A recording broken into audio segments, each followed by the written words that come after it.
പണ്ടൊരിക്കൽ ഒരു ആട്ടിടയൻ തന്റെ ഗ്രാമത്തിലേക്ക് മടങ്ങുകയായിരുന്നു.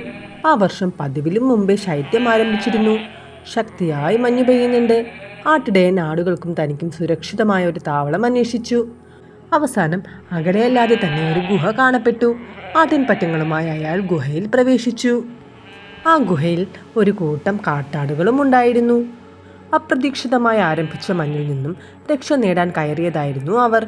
അവരുടെ എണ്ണം തൻ്റെ ആടുകളേക്കാൾ കൂടുതലാണെന്ന് ആട്ടിടയൻ മനസ്സിലാക്കി. ആട്ടിടയൻ ഒരു അതിമോഹിയായിരുന്നു. എങ്ങനെയെങ്കിലും കാട്ടാടുകളെ സ്വന്തമാക്കണമെന്ന് അയാൾ ആഗ്രഹിച്ചു. സ്വന്തം ആടുകൾക്കായി കരുതിയ പുൽക്കെട്ടുകൾ അയാൾ കാട്ടാടുകൾക്ക് കൊടുത്തു.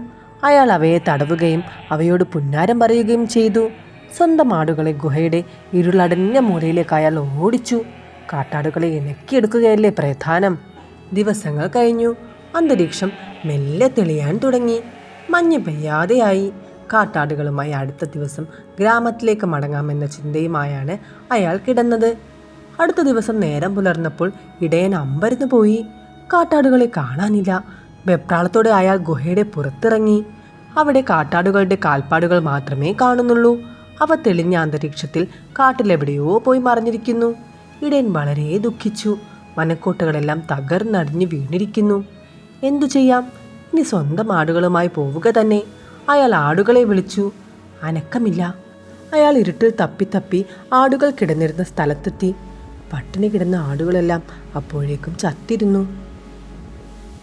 അത്യാഗ്രഹികൾ കയ്യിലുള്ളതും കൂടി നഷ്ടമാക്കുന്നു.